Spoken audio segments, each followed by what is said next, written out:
사람들은 늘 선택의 기로에 서 있습니다. 음식점에 가서 음식 메뉴를 보고 뭘 먹을까 고민하다가 선택을 하지요. 우리 청년들은 어떤 여자, 어떤 남자를 만나서 평생을 갈까? 배우자에 대한 고민을 하다가 선택을 하지요. 이제 곧 대학 들어가는 시험이 있는데 그동안에 얼마나 많은 고민을 했겠습니까? 어느 학교를 가야 하나? 어느 과에 진학을 해야 되나? 졸업을 하면 또 취직 걱정을 하겠죠. 그러다가 선택을 하겠죠. 어떤 직업을 가지면 평생 행복할 수가 있을까? 이런 고민을 하다가 선택을 하기도 합니다. 세월이 좀 지나고 나면 누군가는 성공으로 보여지고 어떤 사람은 그렇지 않는 것으로 보여지기도 하지요. 곧 오늘의 선택이 우리의 미래를 결정한다. 이런 작은 결론을 내려도 좋겠지요. 선택이 중요합니다. 순간의 선택이지만 평생을 가는 것이 바로 그 배경입니다. 그래서 오늘은 본문에 선택에 관한 말씀이 기록되어 있습니다. 그래서 이 사람이 실패를 했는가 성공했는가를 좀 들여다보고 왜 실패를 했으면 왜 실패를 했을까? 성공했으면 어떤 배경에서 성공했는가를 좀 찾아보면 실패를 없애고 성공할 수 있을 거라고 생각이 되어져서 선택에 관계된 그러한 내용의 말씀을 전하게 됐습니다. 그럼 오늘 본문 구체적으로 들어가기 전에 전체적인 내용을 조금 요약해 보도록 하겠습니다. 본문의 사실 주인공은 사도 바울입니다. 이 사도 바울은 3차 전도 여행을 유럽과 아시아를 거쳐서 하다가 급히 예루살렘 오순절 절기를 지키기 위해서 올라오지요. 여기서 절기를 지키고 있는 중에 아시아 지역에서 예수님을 증거하다가 부딪혔던 소위 예수님을 부인한 소위 유대 정통자들, 그들과 부딪혔습니다. 그들이 선동을 합니다. 예수 믿는, 예수를 전하는 이 바울은 율법을 범한 자라 해서 유대인들이 동맹을 맺어서 사실은 죽이려고 할 정도가 되었습니다. 많이 매도받았습니다. 치안 담당자의 책임하에 이걸 말려서 법정에서 재판을 받게 됐는데 최종적인 재판은 가이사랴 법정이었습니다. 그곳에서 재판을 받다가 이제 더 이상 이곳에서 법정에서 호소할 내용이 없어서 그가 로마 시민권을 가지고 있는 터라 나는 로마로 가겠다 이런 주장을 하고 나서 로마로 올라가게 됐는데 오늘 본문 내용은 그 로마로 가고 있는 배 안의 내용입니다. 당시 죄수의 신분인 바울은 다른 죄수들과 함께 로마로 가서 재판을 받으려고 하는데 당시에 율리오라고 하는 백부장이 인솔자로 세워졌습니다. 그래서 배를 타고 로마로 이송 중에 있는 것입니다. 근데 로마로 이 배가 가는 배인데 가다가 총 책임자인 율리오가 선택을 하는 일이 생겼습니다. 지금 머문 곳에 겨울을 보내고 봄에 갈 것이냐 아니면 조금 더 가다가 겨울을 보내고 봄에 갈 것이냐라고 하는 두 가지 안이 나와서 율리오가 선택을 했다는 내용입니다. 그런데 선택의 결과는 불행이었습니다. 잘못된 선택을 한 케이스입니다. 그래서 지금부터 율리오가 한 선택은 무엇이어서 실패했는가를 보고 그러면 그 반대쪽으로 선택했더라면 성공할 수 있었겠구나라고 하는 것을 우리가 내다보면서 두 가지 배경에서 오늘 말씀을 드리려고 합니다. 경청하셔서 다 탁월한 선택자로 승리하시기를 먼저 주의 이름으로 축원합니다. 첫째로, 피했어야 할 율리오의 선택, 잘못된 선택, 그건 뭐였을까? 12절 중간에 보면 베닉스에 가서 겨울을 지내자고 얘기합니다. 이것이 최종 결정입니다. 근데 당시에 말씀드린 대로 미항이라고 하는 곳과 베닉스라고 하는 것이 후보지에 올라와 있습니다. 한쪽은 미항, 한쪽은 베닉스. 근데 율리오는 베닉스를 선택합니다. 근데 이 선택이라고 하는 것은 가만히 들여다보면은 많은 사람들의 여론이 결집이 되어서 결정을 하게 된 케이스니까 도대체 어떤 영향을 받았는가도 좀 들여다볼 필요가 있지요. 가장 중요한 책임자인 율리오라고 하는 사람은 1절에 보면 아구스토대의 백부장이라고 그랬습니다. 이 부대는 군 부대입니다. 치안을 담당하고는 있지만 군 부대입니다. 거기에 책임자인 백부장이 있었습니다. 근데 이 아구스토대라고 하는 이 부대는 주로 무엇을 하는 부대냐? 군대 다녀오신 분들은 아시겠지만 뭐 보병부대, 포병부대, 운전하는 또 그런 부대 여럿이 있잖아요. 이 부대는 죄수들을 호송하여 로마로 데리고 가는 일을 전담하고 있는 부대입니다. 호송부대입니다. 호송부대. 그러면 율리오라고 하는 사람은 이 부대의 백부장이었으니까 우리나라 직계로 말한다면 한 중대장쯤 됐겠죠. 이 사람은 이번이 처음은 아닐 것이고 왕래를 한 사람이니까 당시의 교통편은 주로 배였어요. 그러니까 이 바다의 사정 이런저런 것을 잘 알고 있는 사람입니다. 경험이 있는 사람, 이렇게 정의할 수가 있겠죠. 11절에 보면 이 사람이 결정을 하는데 선장과 선주의 말을 더 믿었다라는 대목으로 볼 때 이들의 영향이 컸다는 걸 알 수가 있습니다. 자기가 결정을 하는데 이 사람들이 큰 도움을 줬다는 얘기입니다. 그러면 선장은 뭐하냐? 배 운전하는 사람입니다. 그렇죠? 배를 운행하는 사람이란 말이죠. 선주는 뭡니까? 배 주인을 말합니다. 선주, 전주 그래. 이게 주인을 말하는. 이 사람들은 이 배를 가지고 돈 벌어 먹고 산 사람입니다.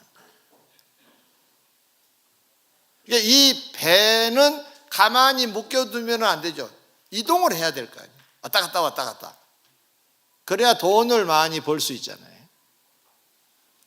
그래서 이 사람들은 경험도 나름대로 있었겠지만 가자고 한 이유 중에 하나가 이제 자기들이 어떤 물질적인 면도 있었을 거라고 봅니다. 그런 욕심에서 출발했을 거라고도 볼 수가 있어요.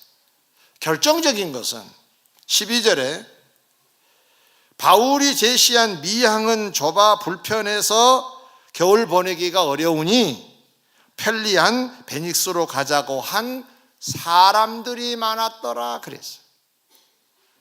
276명의 사람들이 그 배에 타고 있었는데 그 배 안에 사람들 대부분 여론이 베닉스입니다. 그랬다는 거예요. 그 이유가 미항은 좁아요. 항구가. 베닉스는 넓어요. 편리해요. 이 내용을 보면 율리오의 선택에 있어서 영향을 끼친 배경은 경험, 또 물질적인 욕심, 생활의 편안함, 편한 것이 좋아. 불편한 것보다는. 그것이 배경이 되어서 선택을 하게 되었다는 얘기입니다. 결론은 뭡니까? 실패합니다. 율리오의 선택은 경험과 상식과 재물의 욕심과 생활의 편안함 때문에 결국은 베닉스라고 결정을 하게 된 건데, 이것이 실패로 끝났다는 얘기는 경험을 앞세우면 절대로 안 돼요. 그런 얘기는 아닙니다. 경험도 매우 중요하죠. 지식 있어야 좋죠. 있어야 됩니다.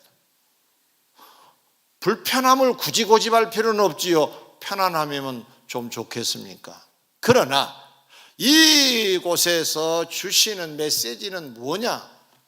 상식만, 경험만 앞세우면 안 된다는 얘기예요. 사람이 편하기를 원하지만 편안함만을 가지고 선택하는 것은 늘 부족하다, 그런 얘기입니다. 그런데 놀라운 사실은 이런 결정을 이제 율리오가 최종 결정을 내려서 베닉스 가자 그럽니다. 그래서 배가 출발을 해요. 그런데 남풍이 순하게 불었다고 했습니다. 기가 막힌 타이밍입니다. 무슨 얘기인가요?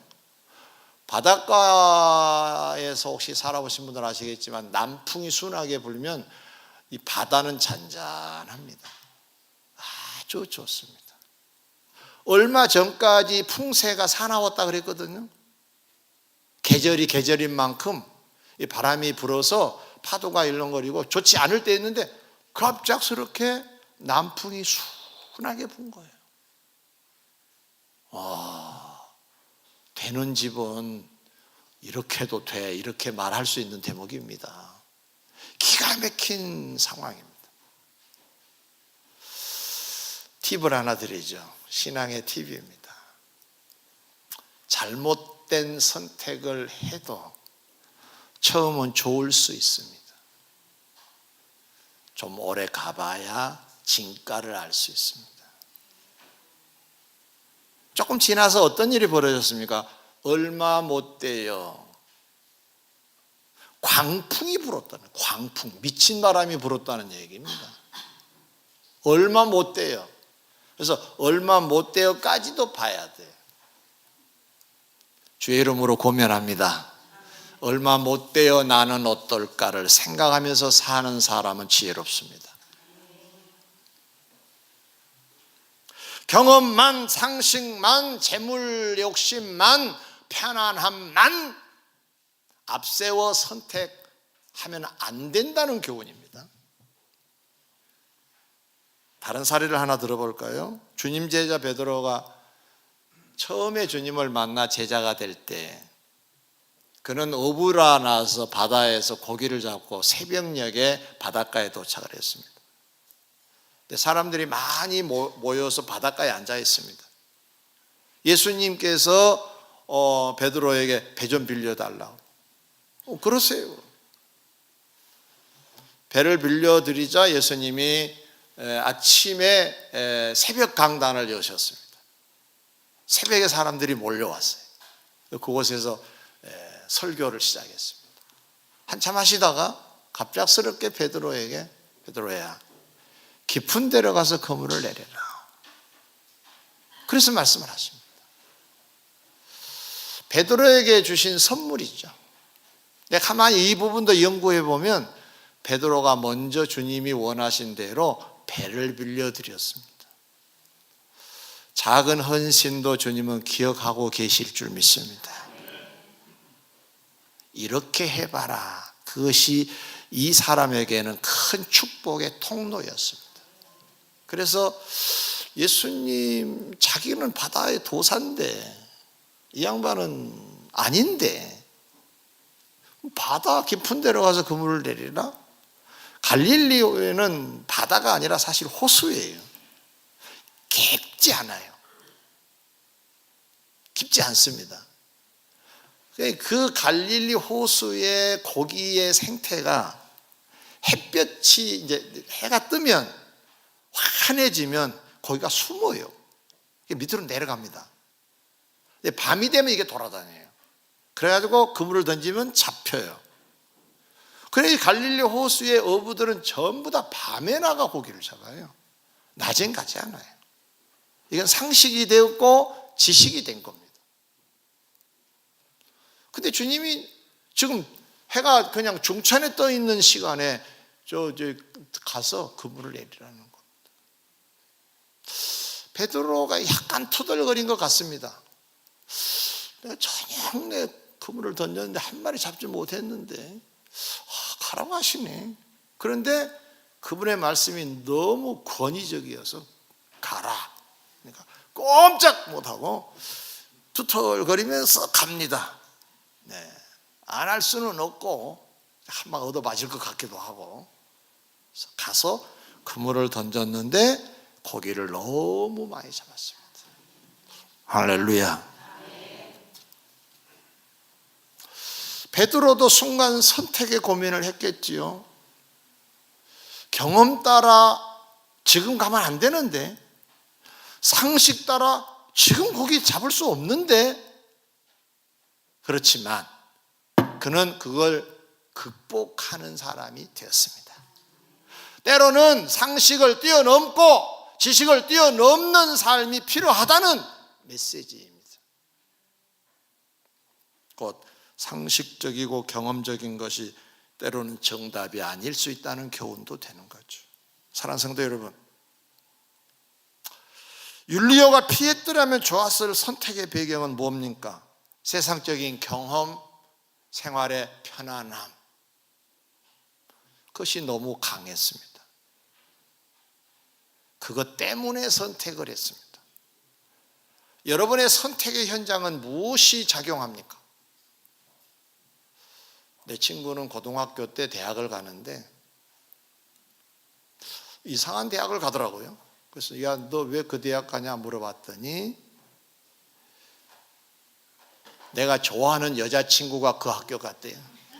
그래서 그 학교를 다녀야 되겠다. 참 속도 없는 놈이지요. 예. 젊었을 땐 그럴 수도 있는 거잖아요. 그렇죠? 무엇 때문에? 어떤 청년이 전도를 받아서 교회를 왔대요. 그런데 아주 은혜를 많이 받아 주의 종이 됐어요. 그분의 간증입니다. 어떻게 해서 교회 처음에 갔어요? 연애해 보려고 갔어요. 그러더라고요. 여자들이 많이 오니까 연애 한번 해보려고 교회 왔대요. 참 다양하죠. 예. 무엇 때문에 뭔가를 선택을 하죠. 네. 남자 때문에 선택을 하기도 하고 여자 때문에 선택을 하기도 하고 돈이 생길 것 같으니까 선택을 하기도 하고 그 길이 참 편할 것 같으니까 선택을 하기도 하는데 이것만을 앞세우면 위험한 선택이 됩니다. 이것 말고 다른 어떤 원칙이 있다는 걸 우리가 오늘 배우자는 것입니다. 그러면 두 번째로 율리오가 선택했어야 될 배경은 무엇일까? 10절에 여러분이요 내가 보니 이번 항해가 화물과 배만 아니라 우리 생명에도 타격과 많은 손해를 끼치리라. 이 말은 누가 했느냐? 바울이 율리오에게 권한 내용입니다. 그리고 배 안에 있는 사람들에게 그들이 베니스로 가자고 얘기하자 이 얘기를 한 것입니다. 지금 만약에 가면 이번 항해가 화물, 배만 아니라 우리 생명에도 타격이 있을 것 같다. 위험하다. 신적 권위를 가지고 선언을 했습니다. 그래 보실래요가 아니에요. 그렇다. 주의 이름으로 선언한 내용.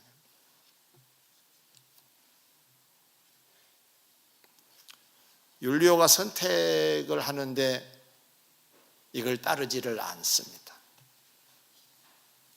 신적 권위로 권면한 바울의 권면임에도 불구하고 뒤로 합니다.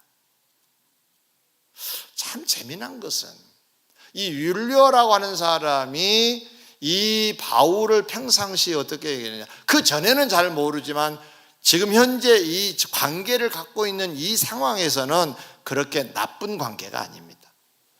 배를 타고 항해하다가 어느 곳에 도착을 했을 때인데 바울을 어디 다녀오게 합니다.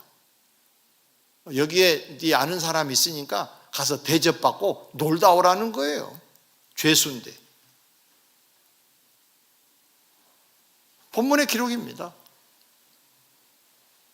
그러니까 죄수가 만약에 도망가면 당시 로마법에 의하면 죄수가 받을 형벌을 간수 책임자, 이송자가 다 받습니다.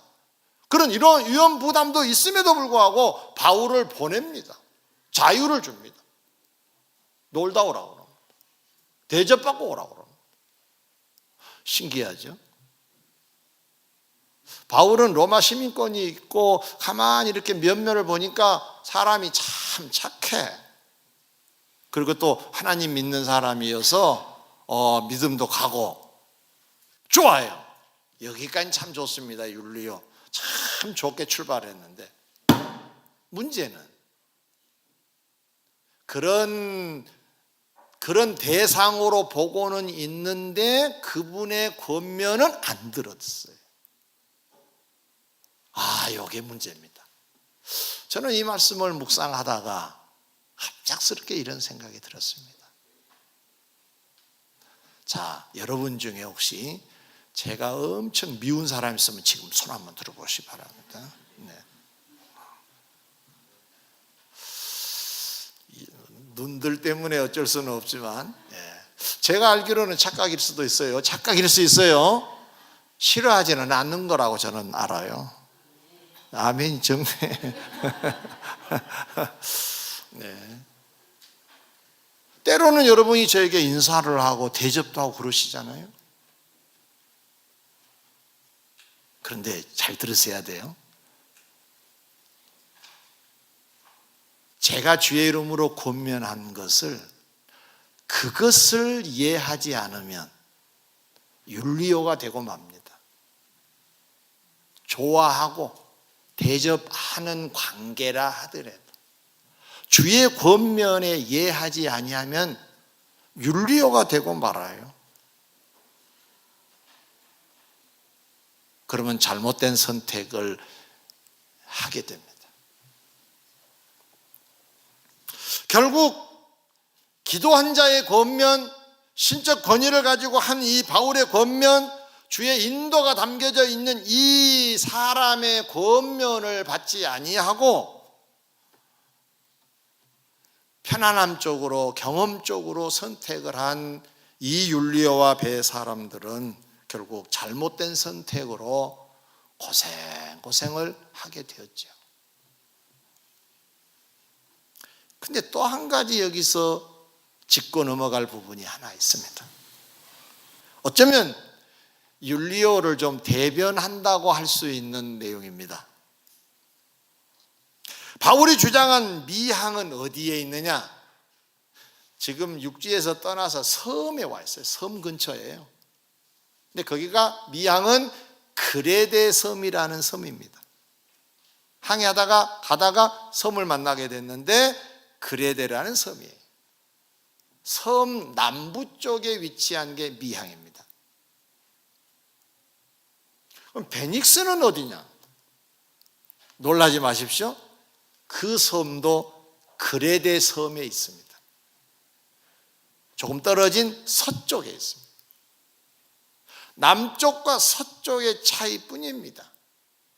여기는 좁고 여기는 넓어서 편하고 여기는 좀 불편하고 이런 관계가 있습니다. 거리로 말하면 한 64km 정도 된다고 학자들은 말합니다. 그렇게 먼 거리는 아닙니다. 바다에 떠 있는 섬이에요. 섬 안에 한쪽은 미양, 한쪽은 베닉스였다는 말입니다. 율리오가 바울의 권면을 듣고 저 사람 하나님의 종인데 라는 생각을 할 수 있었겠죠.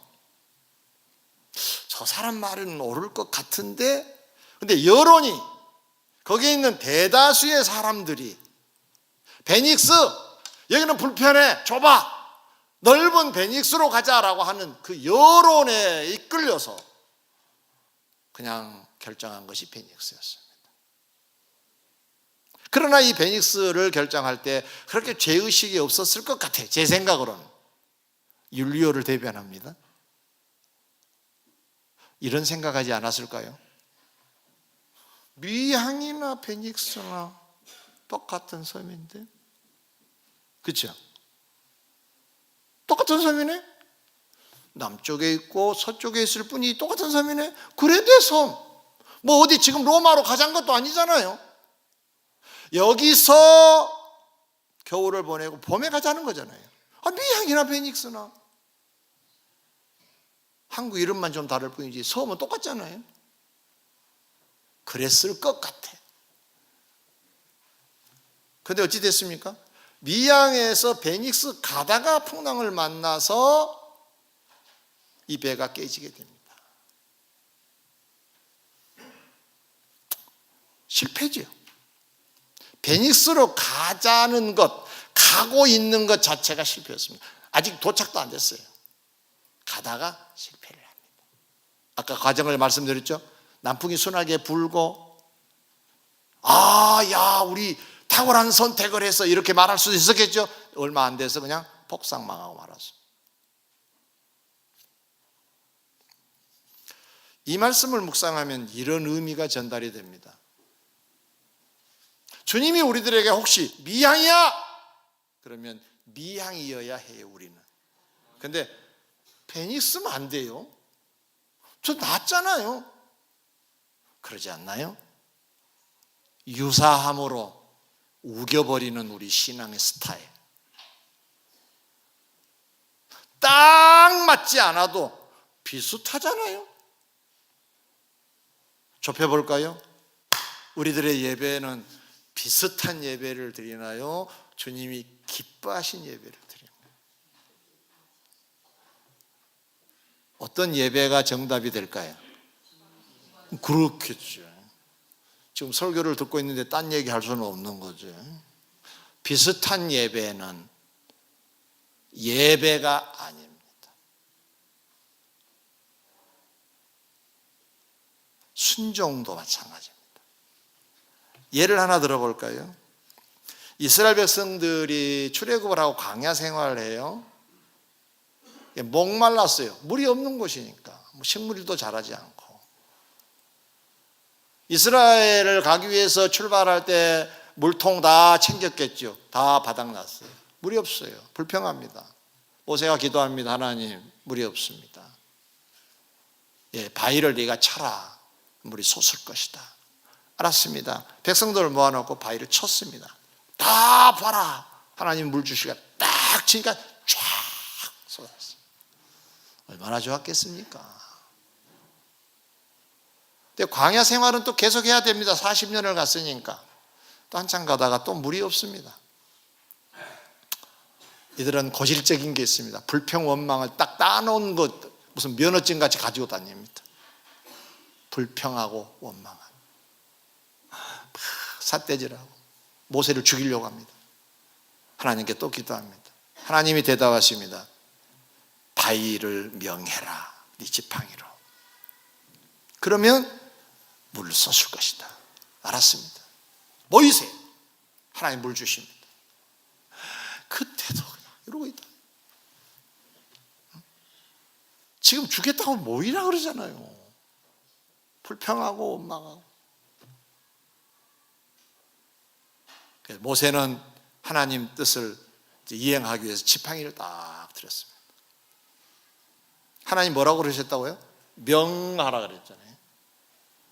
근데 딱 보니까 화가 확 나버렸어요. 모세는 원래 온유한 사람입니다. 온유하기로 유명한 사람. 하나님도 인정하실 정도로. 근데 화가 났어요. 화날 만하죠. 계속 막 이러고 있어요. 지팡이를 들고 명령을 하려고 하는데 딱 보니까 화가 확 올랐어요. 성질이 났어요. 그래서 반석을 쳐버리고 말아요. 그것도 한 번 갖고는 안 풀려가지고 두 번이나 쳐. 세 번 안 하기 다행이에요. 그래도 자제력이 있는 거예요. 두 번. 이게 아닌데? 하고 멈춘 것 같아요. 그 후 모세는 어찌 됐습니까? 가나안에 못 들어갑니다. 이는 이 일로 가나안에 못 들어가. 상징적으로 하나님이 보여주신 것입니다. 뭘 얘기한 겁니까? 자, 제가 한번 시범을 보일게요. 자, 반석입니다. 여기 지팡이 너무 작나요? 명령을 하는 건 이렇습니다. 가는 거예요, 명령이. 그럼 치는 건 뭡니까? 그런 겁니다. 속도만 차이가 있습니다. 속도만. 그렇죠? 명령을 내려라. 지팡이로 명하라 그랬거든요. 지팡이가 어차피 가야 돼요, 바위에게. 이렇게 하는 것이 정답인데 속도가 좀 세졌네요. 그래서 모세는 실패합니다. 무엇을 얻을 수 있나요? 유사하면 정답은 아닙니다. 자, 수학 문제를 푸는데 답이 5예요? 4 쓴다고 맞아요? 6 쓴다고 아이고 잘했네 그래요? 틀렸다고 하죠. 왜? 정답이 아니에요. 유사할 뿐이에요. 신앙도 마찬가지예요. 미항이면 미항이어야 되는. 주님이 나에게 뭘 원하시느냐, 이게 유사하는 것으로 우기면서 하고 있다고 얘기하지 말라는 말입니다. 우리는 유사품을 가지고 너무 많이 하고 있다고 얘기를 하고 있어요. 사무엘상 15장에 보면 사울 왕이 아말렉과 전쟁을 합니다.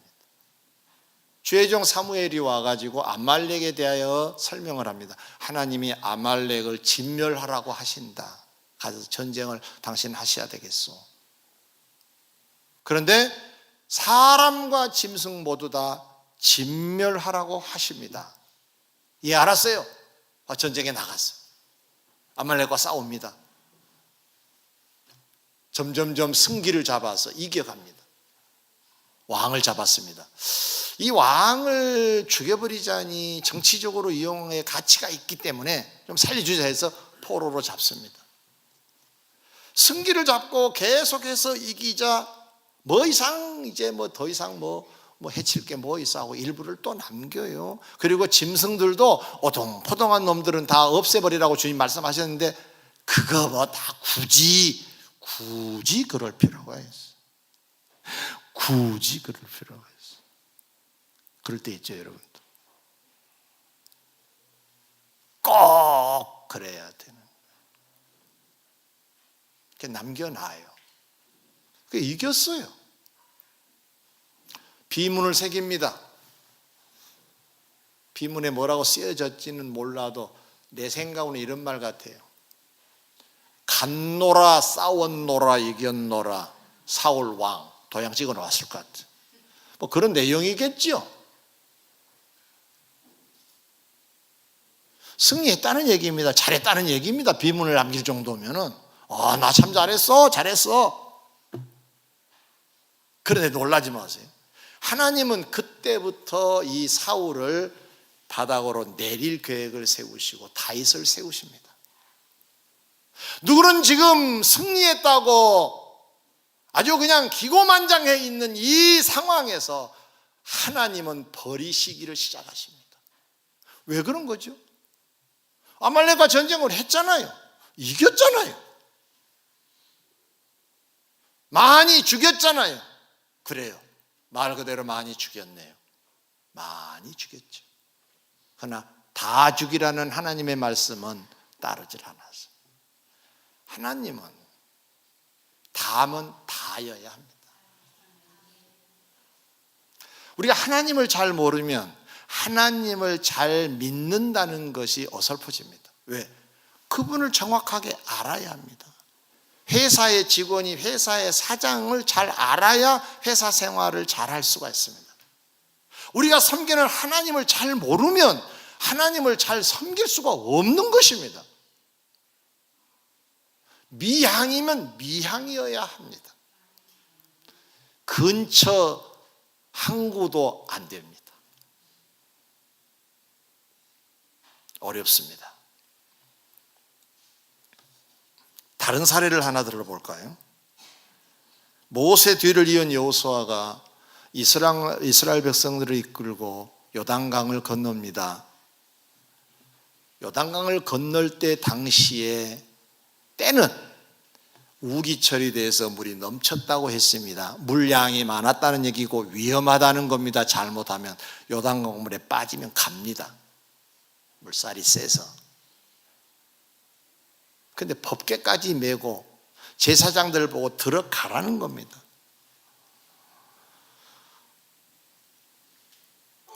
그냥 메고 근처에 있는 것이 아니었습니다. 유사한 폼만 잡지 않았습니다.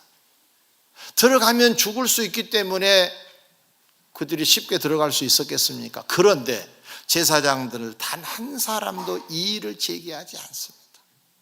참 놀랍습니다. 그 물살이 센 요단 강물에 발을 딱 내딛습니다. 홍해는요, 갈라놓고 건넜습니다. 근데 이 요단강은 갈라놓지 않고 건너라는 겁니다. 법궤까지 메고 발을 딱 딛고차 물이 갈라진 줄 믿습니다. 방법은 다양해도 때마다 주시는 하나님의 말씀이 무엇이냐가 중요합니다. 기도하라고 하시나요? 기도하셔야 됩니다. 그분은.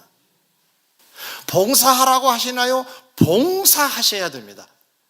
내가 주님으로부터 내가 무슨 말씀을 들었느냐, 지금 내 마음에 감동되는 게 뭐냐에 따라서 미향이면 미향이어야 합니다. 다면 다여야 합니다. 일부 해놓고 이겼노라 이런 입장을 취하시면 안 된다는 것입니다. 끝으로 율리오가 잘못해서 어떤 결과가 왔습니까? 276명 다 생고생했습니다.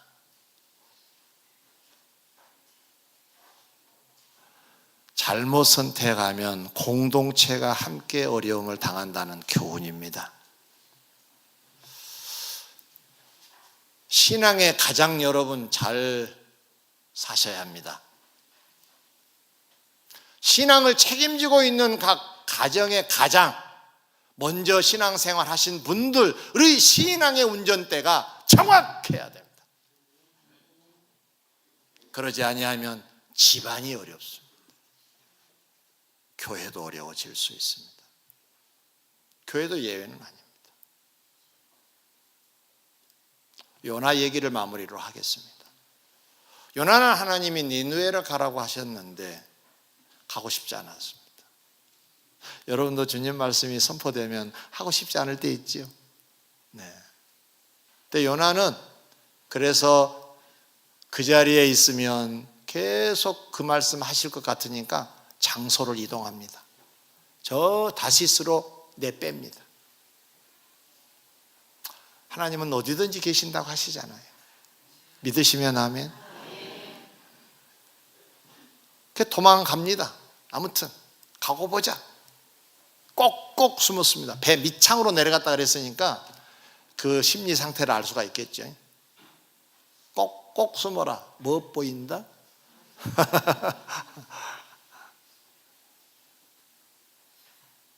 그런데 그 요나 때문에 하나님이 태풍을 던지십니다. 바다에. 배 안에 사람들이 다 고생합니다. 배 안에 있는 물건을 다 내버립니다. 오늘 본문에도 율리오가 타고 있는 배의 물건을 다 버렸다고 했습니다. 이건 재산상 손실을 말합니다. 시간이 없으니까 말씀을 다 못 드렸지만은 굉장히 어려워진다는 얘기입니다. 타격을 입게 되는 겁니다. 그런데 요나를 하나님 불쌍히 여기셔서 다시 기회를 주셔서 니느웨에 가게 하시지. 고기 뱃속에 넣어서 이동을 하게 하시고, 요나가 그렇게 재미스럽게 말씀은 전하지 않았지만 하나님 말씀을 선포합니다. 40일 후면 멸망을 받는답니다. 알아서들 하세요. 이렇게 전한 겁니다. 그런 투로 알아서 하세요. 당신들이 사나 지거나 난 별 관심 없어. 그 스타일이에요. 이 사람이 딱 죽었으면 좋겠다는 스타일이에요. 이 사람. 그런데 어찌 됐습니까? 그 설교를 듣고 사람들이 회개를 하고 다 하나님 앞에 나옵니다. 어떻게 됐어요? 한 사람도 멸망받지 않고 구원받게 된 줄 믿습니다. 요나 전반부에 그 한 사람 때문에 생고생을 하던 일이 이제는 한 사람 때문에 성읍의 사람들이 구원을 받게 됐습니다. 한 사람 선택이 중요합니다. 탁월한 선택자가 되시기를 주의 이름으로 축원합니다.